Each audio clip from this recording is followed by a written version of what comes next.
My fiancé told me he was traveling for business, but his credit card location said otherwise. It had started as a normal evening. My fiancé had said she was too tired to go out after a long week of work. I had shrugged it off at first, thinking maybe she just needed some rest. We had plans for the weekend, but she seemed distant lately. It wasn't just the exhaustion she claimed. There was something in her tone that didn't sit right with me. The way she avoided eye contact, the half-hearted smile she gave me, small cracks that set my mind spinning. I had tried to dismiss it, focusing instead on work and the routines that kept life comfortable. But the gnawing suspicion wouldn't leave. Something in the back of my mind whispered that her tiredness wasn't the whole story. I found myself scrolling through my phone late at night, a restless feeling pressing on my chest, until I opened the location sharing app she had agreed to use for emergencies. I froze. The location pinged somewhere completely unexpected, a hotel several blocks from our neighborhood. My fiancé had claimed she was at home, resting. My fingers shook as I looked at the timestamp. It wasn't hours ago. It was recent, almost live.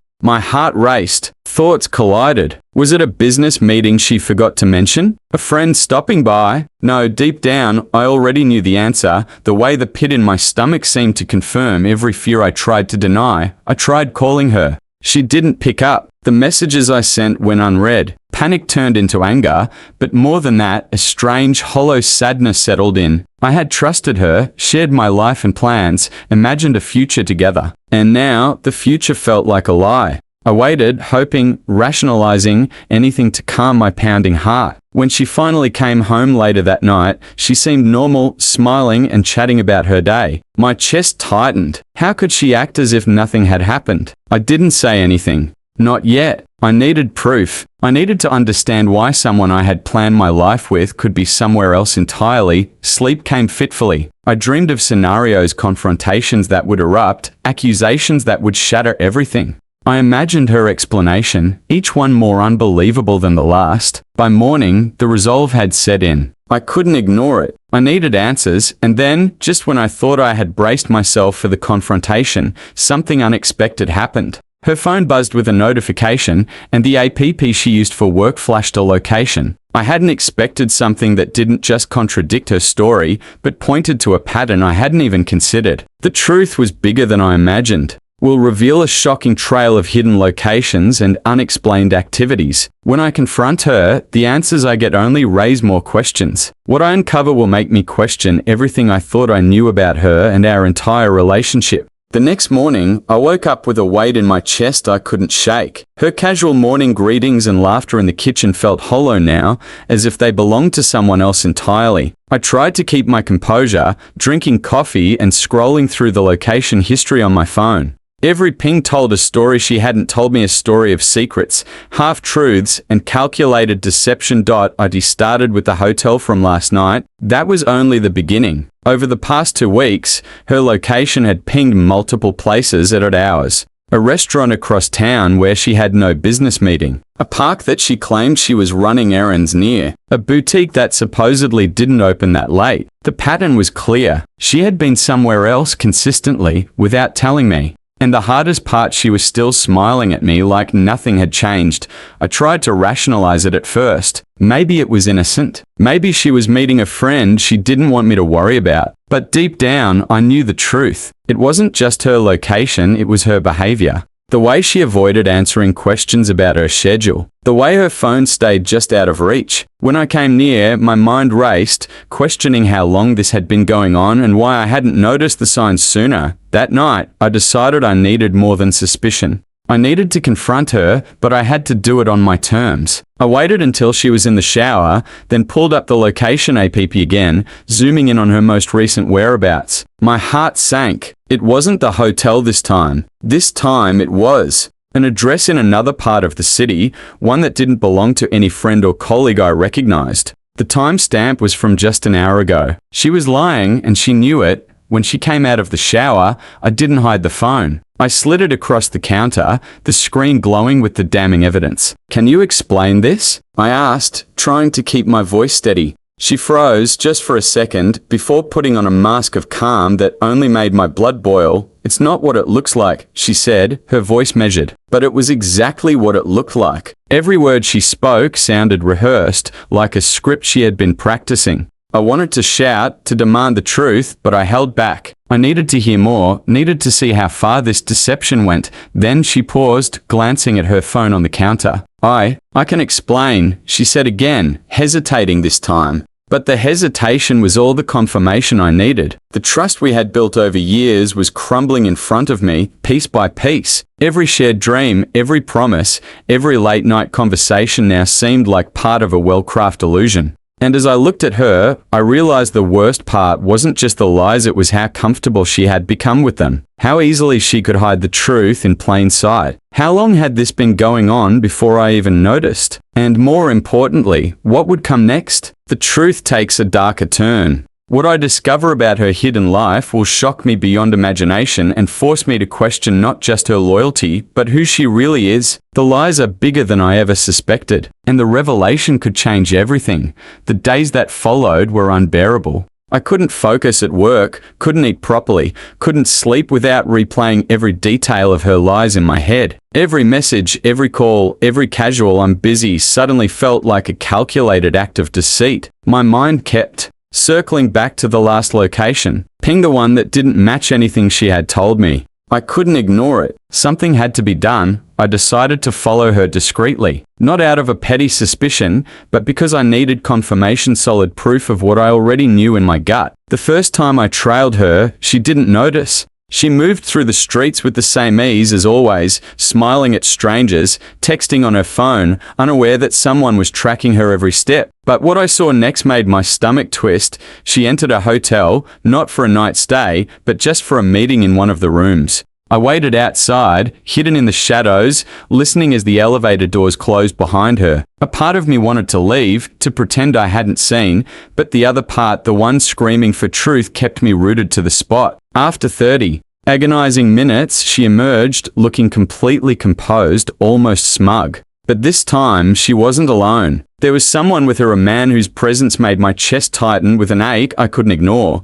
I didn't follow them further. I didn't need to. The pieces were falling into place. The hotel visits, the unexplained locations, the sudden late nights, all of it pointed to a betrayal I had feared but never imagined in such vivid detail. I felt a strange mix of anger, sadness, and disbelief. The person I had trusted above everyone else, the one I had planned a life with, was living a secret I couldn't have foreseen. That evening, I confronted her again. I didn't yell. I didn't cry. I just showed her the evidence, the pictures I had taken, the locations tracked on her phone. For a long moment, she didn't speak. I could see the panic flicker across her face before she quickly masked it with calm. "It's complicated," she said finally, almost softly. But her words felt hollow, meaningless. I wanted specifics, not excuses. I wanted honesty, not rehearsed lines. "Complicated? This isn't complicated, this is betrayal," I said, my voice quiet but cutting.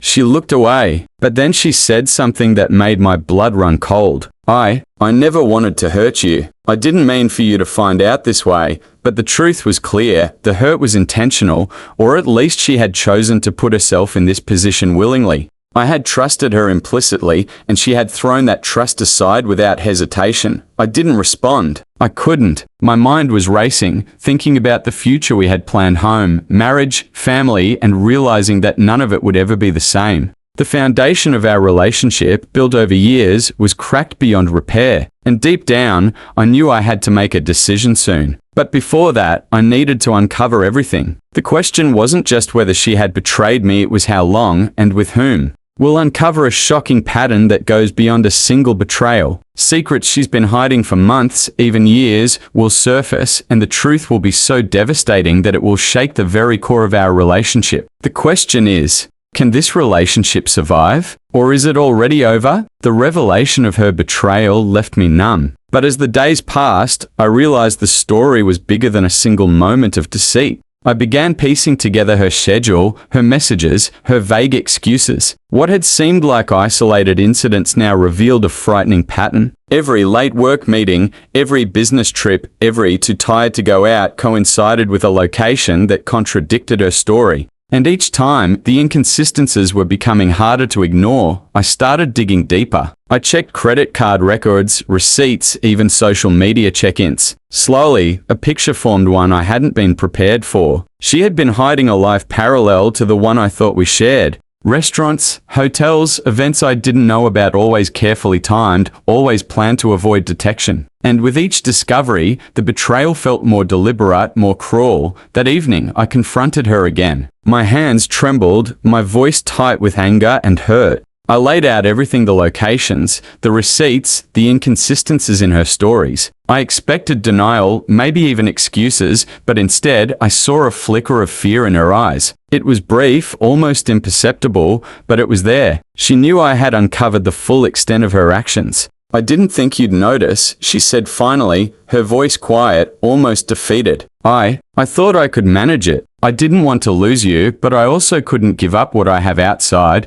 The words hit me like a physical blow. She admitted it. Not an apology, not regret, just a cold, calculated acknowledgement that she had been living a double life. I felt the floor beneath me shift. Everything we had built, the plans, the trust, the love, now seemed meaningless. I struggled to breathe, to comprehend how someone could compartmentalize their life so completely. It wasn't just betrayal. It was premeditated deception, a systematic hiding of truth. My fiancé, the person I thought I knew, was someone entirely different when no one was watching. For hours, we sat in silence, the weight of the reality pressing down. I wanted answers, but she had none to give that would make sense. Each explanation she offered only deepened the cracks. And somewhere in the back of my mind, I realized that this wasn't just a mistake, it was a choice she had been making repeatedly. The trust I had given so freely was gone, and there was no guarantee I would ever get it back. By the end of the night, I understood one undeniable truth: this relationship could not continue without clarity,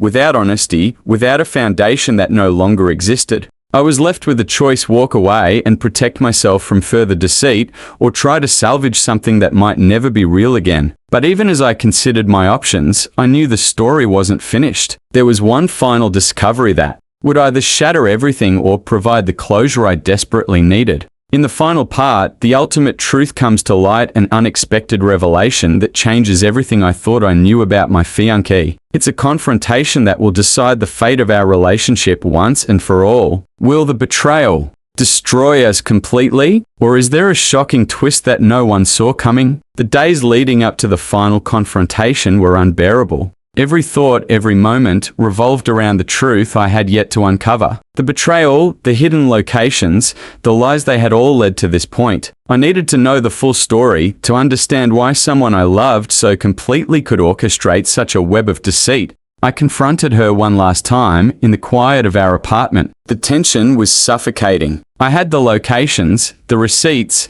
the pictures, evidence I couldn't ignore. I looked at her, and for the first time, I didn't see my fiancé. I saw a stranger who had lived a parallel life, someone who had chosen deception over honesty repeatedly. "I need the truth," I said, my voice low, but carrying the weight of weeks of suspicion and heartbreak. "Everything. No excuses. No lies." She paused, staring at me. There was a long silence, and in that silence, I realized that whatever came next would change us forever. Then, she spoke slowly, deliberately. I've been trying to handle something on my own. I didn't want to involve you because I didn't want to hurt you. But I realize now that hiding it only made it worse. There's someone else, yes, but it's not what you think. I didn't betray my feelings for you. This was about a past I never told you about, something I've been trying to resolve quietly. Her words caught me off guard. The mixture of truth and partial confession twisted my emotions into confusion, anger, and disbelief. A past? So all of it? All the hotels, the trips,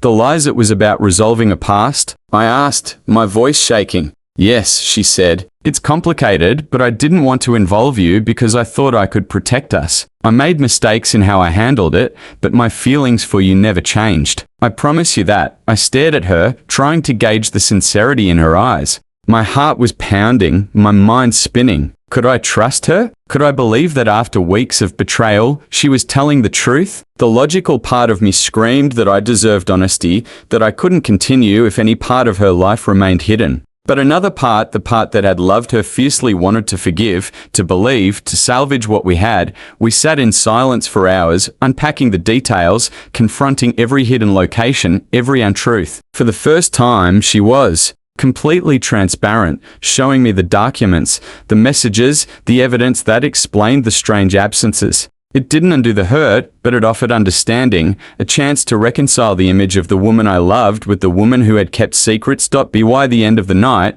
we made a choice not just about the relationship, but about honesty and trust moving forward. We agreed that nothing would remain hidden, that every decision would be shared, every doubt discussed. The betrayal had shattered the illusion of perfection, but it also gave us a chance to rebuild, stronger and more aware of the fragility of trust. The experience left scars, yes, but it also left clarity. Sometimes love is tested in ways you never anticipate, and sometimes the truth is messy, painful, and complicated. But confronting it head-on, no matter how shattering, can reveal whether a relationship is built to survive or destined to crumble. And as we held each other that night, there was no pretension, no half-truths, only the fragile, honest connection that had survived the storm. The final truth had come to light, and with it, the chance for a new beginning.